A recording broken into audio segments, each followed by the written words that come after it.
In this Infinite Escape Room episode, the gang has just escaped from the smuggler's tunnel beneath the Temple of Mood. If you've not yet listened to that episode, be warned, there are spoilers ahead. Here we retire to the back rooms of the Merry Monk, where we discuss coffee beers, power tool cheerleaders, and we have a chat with Gord and Liz from Escape Room review blog, Review the Room.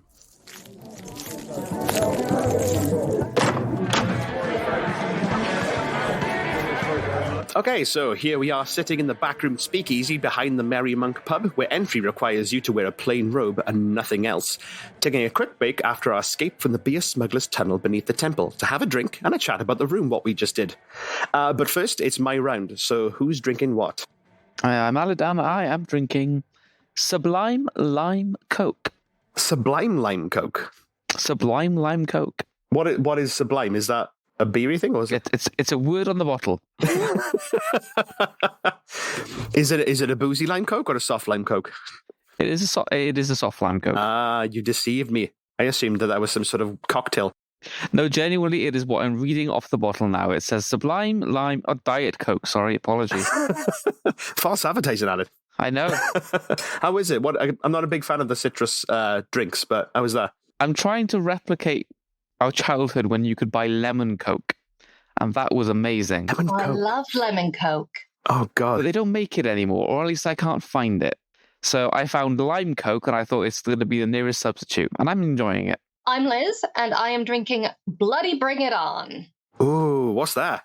It is a limited edition beer by Siren Craft Brew. Woo. It was made... I'll actually read you the back of the can here. A very limited edition can to celebrate the release of Power Tool Cheerleaders versus the boy band of the Screeching Dead.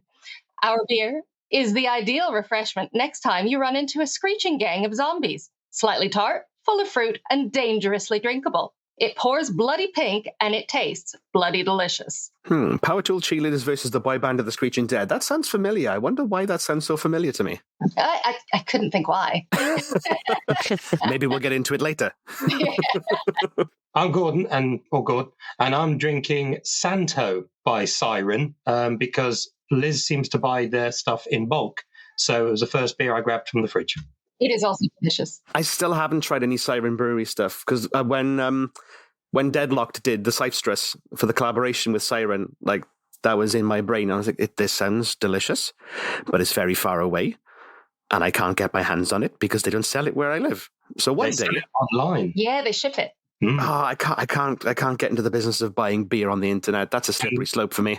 The labels are all like ribbed for your pleasure, so they're really nice to hold. They have ribbed labels. Yeah, They're very nice labels. They're very fancy. probably textured is the word, but Nope, I'll have to hold you to your first answer there. You can find them in supermarkets as well. Usually under cover of darkness, wearing a trench coat and dark glasses, just in case they get awkward questions. Buying the ribbed beer again, sir, I say. you know it. And I'm Jamie, and I'm drinking a Belgian-made Bière Triple Traditionnel from the finest back shelf of Aldi, which is in a huge bottle, a flippy stopcap, which is very posh. And yes, I did deliberately go out today to buy a Belgian beer for the theme of the episode. Dedication. But it is nice. It is a lot. So I'm going to have to go for a lie down after this. But yeah, It is needed. those monks do know how to brew their beer. Before we go into the next part of the episode, a little spoiler warning for you listeners. We will be talking about The Room, what we just did from last week's episode. So if you haven't listened to it, please pause this right now. Go listen to that episode first so you know what the hell we're talking about, and then come back. We'll wait. Oh, no, not really. Right, so last week, our puzzlers did a fantastic job at escaping the beer brewing monk's smuggler's tunnel beneath the temple with the assistance of their robotic friend Merv, lots of different flavor beers, 2 naked dead monks, and a conveniently placed mouse hole. And you did it with like 10 minutes to spare. So congrats, you absolutely smashed it. Oh, thank you. Yeah, it wasn't too bad. Yeah, it's always a challenge to try and find the right balance of too easy or fuck, I've left something out and they just won't get it. Those are the levels. Just too easy or fuck. My experience in doing puzzles for Infinite Escape Room, yes, that's been how it's gone. No middle ground. Initially, this was a puzzle designed to be all about chocolate, because it was going to the segue was going to be into leading into Belgium. I thought, Belgium, chocolates, great.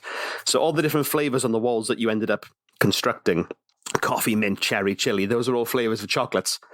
And it was only at the very end, because initially I wanted, monks, chocolates, Caldy Island in West Wales, monks create chocolate, great. Do they do that in Belgium? Can you get Belgian-made chocolates that are done by monks? So I Googled it, and the answer was probably not. But what's more famous is Belgian monk-brewed beer. Like, fuck! What did I think of that? So I very quickly pivoted from chocolate to beer, which is where you get those weird flavors of beer that are in the episode. It works. I've had a coffee-flavored beer. Ooh, how was that? Not great. It was a stout, and I'm not a stout fan. It was drinkable, but I probably wouldn't drink it again. There are certain flavors that work in beers, but like anything that usually requires milk as well to go with it doesn't. It's like just putting a block of cheese in your lager. That doesn't sound appetizing. Oh, do you like cheese? But I think everything that was in that room, like you didn't really have any hang-ups at all. It flowed really well. No, it made sense. Yeah, it was quite natural, wasn't it? Yeah, we've played Jamie puzzles before, so we have an idea of how his mind thinks. Yeah, definitely. Yeah, they're either very easy or fuck. You know my style. What can I say? I think the minute there's maths involved, my brain just goes, nope. So I was quite grateful there was no maths involved. Yeah, that little jet of tepid, acrid water, that was a last-minute addition when I constructed the whole puzzle. I went, oh shit, they could just say, I drink the beer, what does it taste like? And damn it, and I can't just go, that tastes like mint. And I go, oh shit. Right, need to give him some sort of COVID-esque thing. Yeah.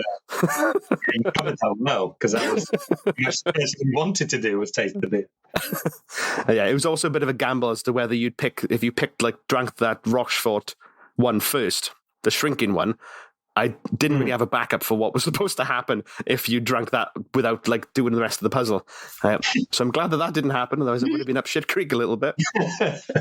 Oh, you tried to put it in your mouth, but you spill it because you sneeze. You've only got one bottle left. Use it wisely. You never said there was a limit on the bottles. I thought there was just an infinite amount. Yeah, they were coming off the conveyor belt. Yeah, I would have stopped it at some point. This is peeking behind the curtain now. This is all the magic of the theatre of the mind. I can suddenly go, there's actually two. Well, I did debate one asking how many bottles are there, and I was like, no, there's a conveyor belt. If there was a finite limit, you would have specified. I know for next time. Never give Alan an infinite number of anything. Could I have broken the puzzle? I think, if you'd accidentally drank the correct beer early, that would have done it. I think I tried to make it fairly tamper-proof, to be honest, as much as I could, because I know that you'll try your best to see if you can find a way. I was very good. You did. I'm impressed. I admire your resistance. Yeah, you could have Ant-Man Thanos the monk, or used him like a meat puppet and been like, "Hey guys, everything's okay. These guys are cool. Don't come down here." And then you just give yourself an infinite amount of time. Well, I had a similar thought along those lines, and I thought, do you know what, though? There's probably a massive pool of blood from where he landed, and that would kind of give it away. That's fair. I didn't want to go too graphic with the description, but that's probably how it would have played out if you tried to move him any further. And grabbing wanting to put him in the conveyor belt and chewing him up in the machine, that would have broken the puzzle, because then you wouldn't have had a finger to unlock the machine. So that would have been interesting. I would have had to, as the rest of his body's turned to mush, a finger flies out of the machine and pings against the nearby wall. Maybe it's just my dark mind, but I thought, well, if there's blood, maybe that needs to go in the font. I mean, it fits. Any kind of religious ceremony does require a little bit of blood, Yeah, the different beers that you had in that puzzle as well, those are all Belgian-made monk beers. The Chimay, Westmalle, Rochefort, Oval, and Achel. Apart from, Achel is no longer considered a monk-made beer, because the last monk was in the monastery. He fucked off. They still make the beer, but they can't class it as a monk beer anymore, because it's just normal dudes in suits making it. What if they get the bowl cut and the habit? I mean, if you dress up like a monk, you could probably swing it, No one's going to ask you to show your monk credentials, mainly because you haven't got any pockets to store things. So if they just change as they go into work and come into work dressed in the spirit of it. Dress for the job you want, innit? I'm sure the monks themselves would probably object to that, but... I mean, that's the whole plot of Sister Act, isn't it? Just infiltrating a holy place by dressing up and acting the part. So what you're saying is I should have had Whoopi Goldberg in this puzzle. You did everything in the right order as well. You looked at the door last of all, which did surprise me. That your means of escape was the very last thing on your mind. I mean, there was booze there. We were fine. Yeah, it did distract you somewhat with the copious amounts Because of of a good alcohol. old fight with some monks to be all right. So what's just going to happen? They haven't got any weapons, have they? They're naked. Right, so I believe that's the bell for last orders. So before we take off into the good night, welcoming our guest, Gord and Liz from Review the Room, once again. Thank you very much for coming on this puzzle. Just in case the folks don't know, and they've not listened to the previous episode, because I don't know why they would do that, but in case they haven't, can you tell us a little bit about yourselves and Review the Room? Yes, so about us, we are really boring people. I imported Liz from America many years ago, and it cost me a small fortune. Yep. So now we live in southwest UK, England, I guess we should say, southwest England. Yeah. And we started Review the Room in 2019, just for shits and giggles, really. And it's kind of grown into a bit of a monster, especially when lockdown happened and we turned to reviewing online escape rooms, and our stats, I'm all about the analytics, just went crazy. So I'm going to say we're world famous now because people know us around the world. Mostly friends, but that's not the point. And we travel the world kind of playing escape rooms. We've done just over 400 regular escape rooms and nearly 300 online or play-at-home experiences. I'd agree with the world famous status. I mean, you've been on Radio 1. And What? yes, we've been on. Well, I was on Radio 1, and you were on BBC Radio Somerset. And Nottingham. And Radio Nottingham as well. Yeah. So yeah, we're working our way around the BBCs. We are. This is good. I love it. And you're frequent collaborators with Deadlock, Darlings, James and Charlie, but not in the escape room world. No. Yeah. James and Charlie cast me in my first film, which is Power Tool Cheerleaders versus the boy band of the Screeching Dead. So, yes, my face is actually on the can of beer that I'm drinking. Amazing. There are no fluids from any of the cheerleaders in the can that we know of. Just to clarify that. I mean, depending on the audience, I'll just rack the price up. I was just thinking that as I was saying it. Yeah, that could be a market. There's always a niche. There's always a niche. Cheerleader juice. What is the basic premise for that film? The basic premise is that a group of amateur cheerleaders have entered a competition similar to Britain's Got Talent, but much shitter, and accidentally curse their rival act and nearly destroy. Well, you'll have to see what happens, but there are power tools involved and zombie creature things and a whole lot of gore. Songs. It's a musical. It is a horror comedy musical. I mean, those three words are beautiful together. I know, right? I'm looking forward to it. When the Kickstarter came about, I couldn't hit the back button fast enough, and I'm looking forward to seeing it. I guess it's done really well in like the awards, isn't it? Yeah, we won Best Score at the Birmingham International Film Festival. Don't know about any other awards, but it's generally been quite well received by the people who've seen it. I think we're still making a few rounds about the festival circuit, but hopefully it'll be released for the general public soon. I'm looking forward to it. It's going to be amazing.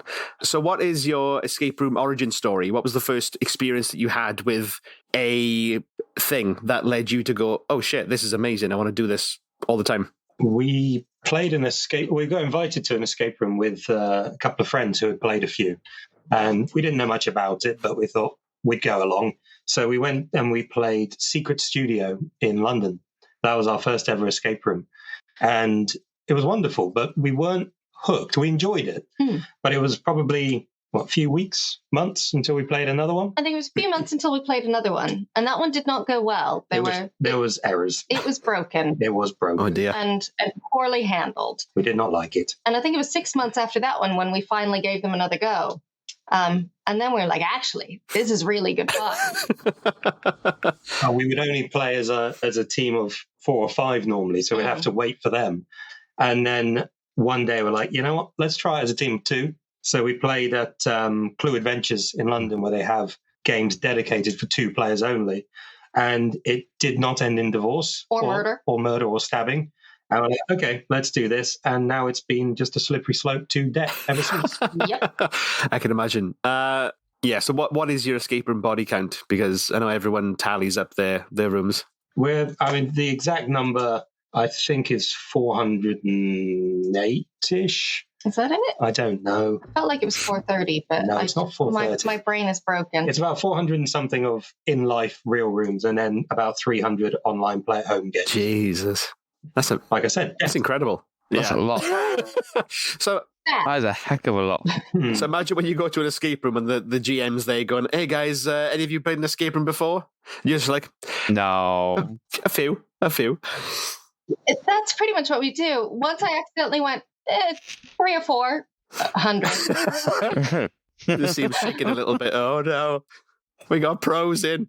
As soon as you say that, there's suddenly this expectation, oh, you're going to be amazing, you'll do fine. And sometimes we are absolutely diabolical. And we crash and burn. So normally it depends how they word it. If they have you played an escape room before? Yes. Or if they say how many, we'll tell them how many. But normally we like to pretend like we're not played very many. So if we're shit, it's, that's all. As I often tell folk, never mistake experience for expertise. Exactly. Yes. That should be. Definitely not. It really We should. steal that. Practice does not make perfect. Alright, so what is it about escape rooms that just keeps you coming back? For me, I think it's the ability to kind of leave the outside world behind. It's why when I play a game, I'm really looking for something that will immerse me in the surroundings, whether that's with a really gripping story or fantastic puzzles where they all flow and they're not necessarily easy, but they're logical and they're fair. And I'm absorbed in the puzzle solving, or whether it's a combination of all of it. The ones that combine all of it are the really fantastic ones. But anything that lets me just forget about all of the crap going on outside in my real life for an hour, that's what it is for me. So it's an escape, but not out. It's an escape in.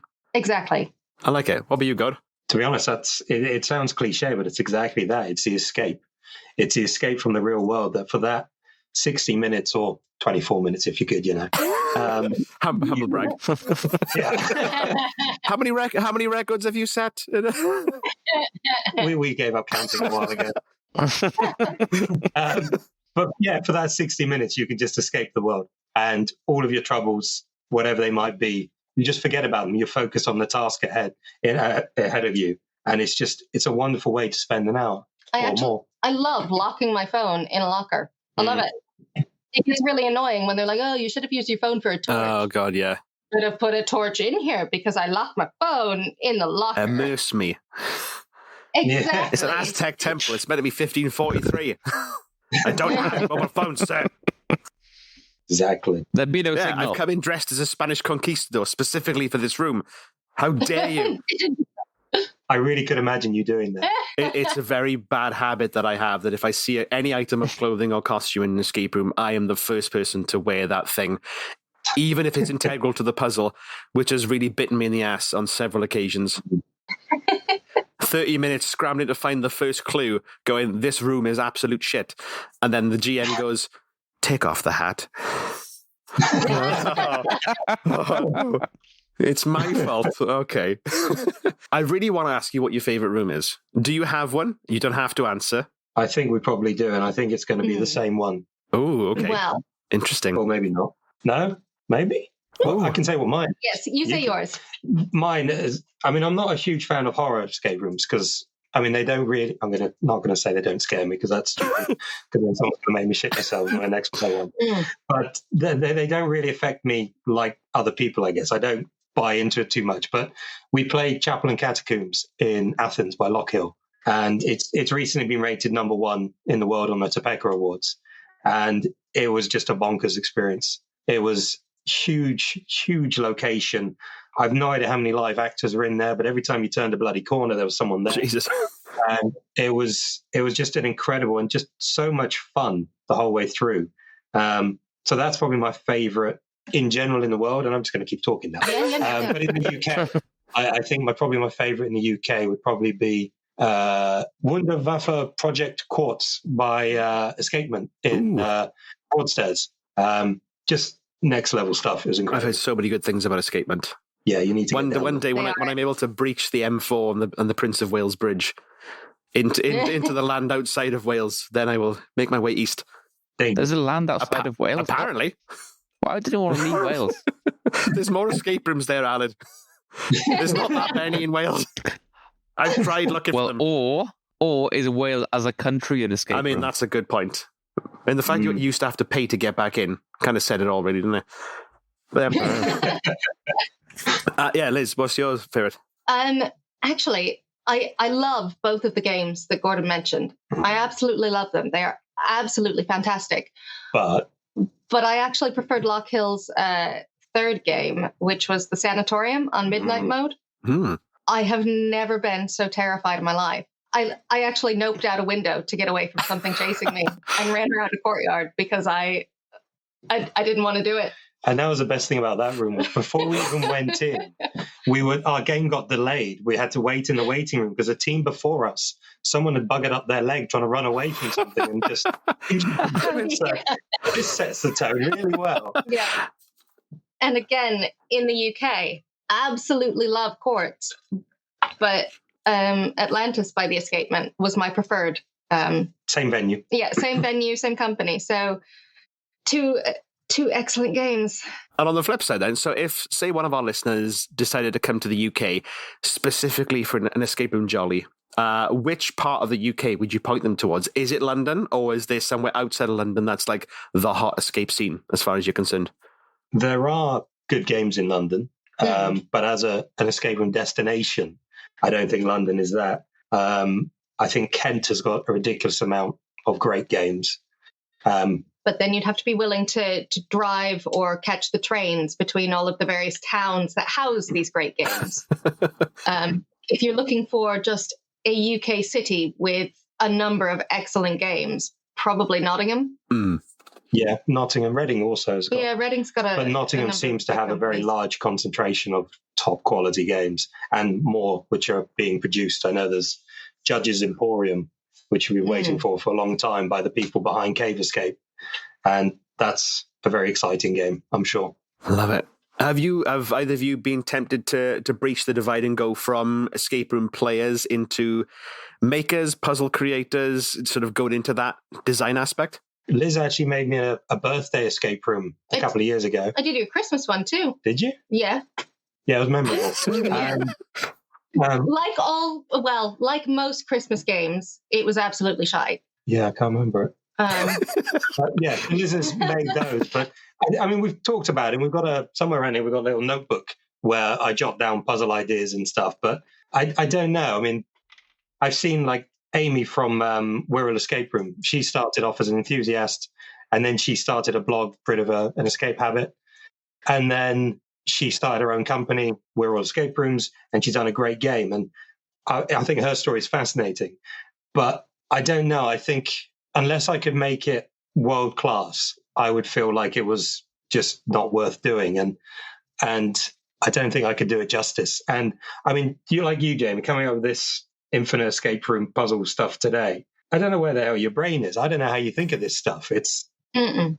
It's crazy. So I don't have that creative streak to do this. I could probably make shit, but to come up with the ideas, because I'm terrible at story, I seem to just discount story as soon as we get there.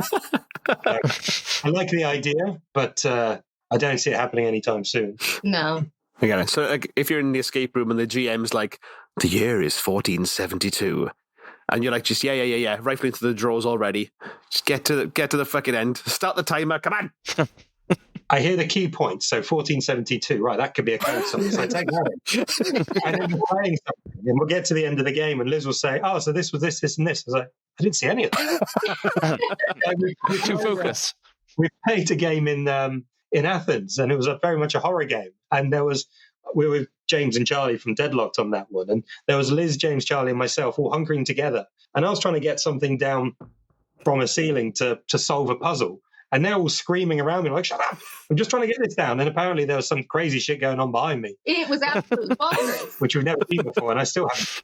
because I was just focused on the puzzle and I missed everything behind it. So, yeah, I'm not good at story. I'm convinced that room was actually haunted. She wasn't a real person. She was possessed. Bonkers.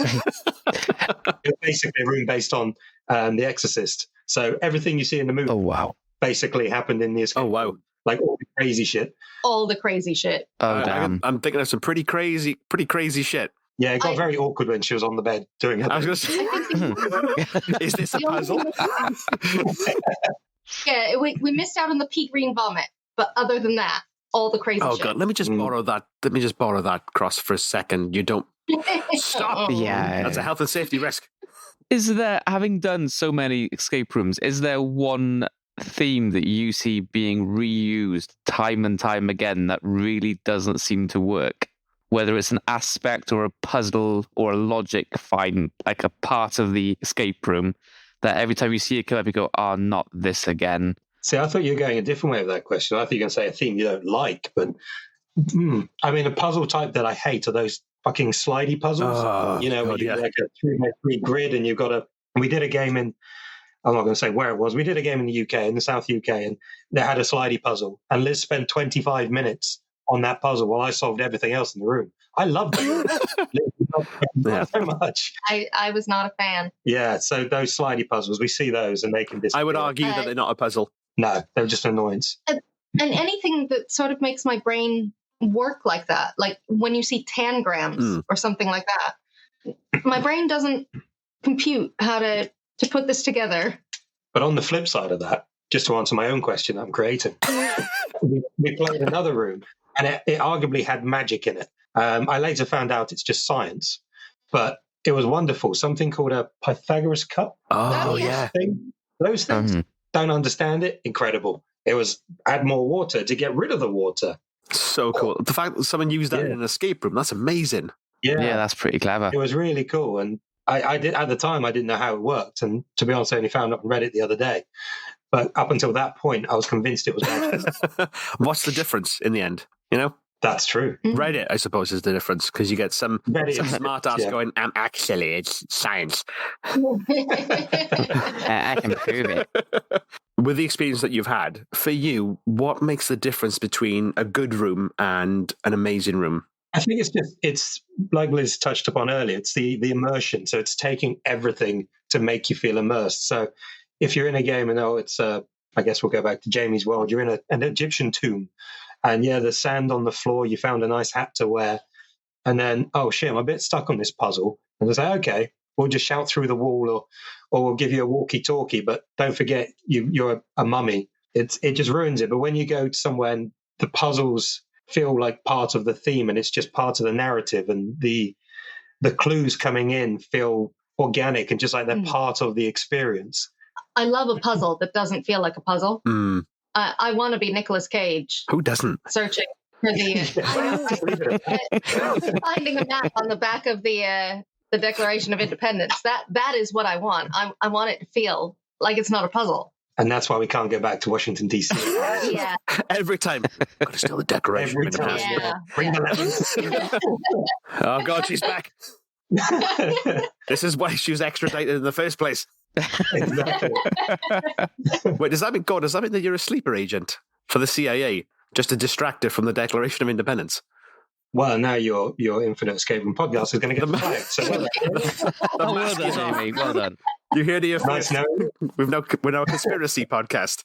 Actually, speaking of National Treasure, if you were given access to any IP you wanted to create an escape room, money, resources, etc., were no object, what pop culture thing would you want to create for your own personal enjoyment as an escape room? I know my answer is going to be probably very close to something that you would say, Jamie, because I think it's got to be the Goonies. Yes. I think it's crying out for it. It's got everything. So I think it's got to be the Goonies for me. We're now best friends, you and I, Gordon. I thought we already were, Jamie. Thank you. This just cemented it. We're making it official on this podcast. Okay, love it. I have no idea. Goonies is a good answer. Goonies though. is a great answer, isn't Yeah. it? I feel like you go for something like Scream, like a horror movie of Scream, and just have Ghostface appear everywhere. I mean, I do love zombies, so a proper Resident Evil thing would be. Oh, that'd be horrifying. Yeah, I know. Some great big bugger coming after you going, stop. Before we leave the Pubiverse, where can folks find you online or on social media? So, to reel them all off, we are on website, reviewtheroom.co.uk, because some bugger took .com. We are on Twitter at Review the Room. Instagram, reviewtheroom.co.uk, because again, someone took Review the Room. And on, what one have I missed? Facebook, where we are just Review the Room. Superb. We'll put the links to all of those places in our show notes, listeners. Please go check them out and say hi to Gord and Liz and tell them that the Infinite Escape Room sent you. We don't get any money from it, but we'll get kudos, and that's better. Right, so I believe it is time for us to vacate the Pubiverse. So we shall see you next time, where we're escaping from whatever lies at the end of the tunnel, but everyone's really tiny now. We love you lots, and we'll see you next time on the Infinite Escape Room. Bye-bye. Bye. Ta-da.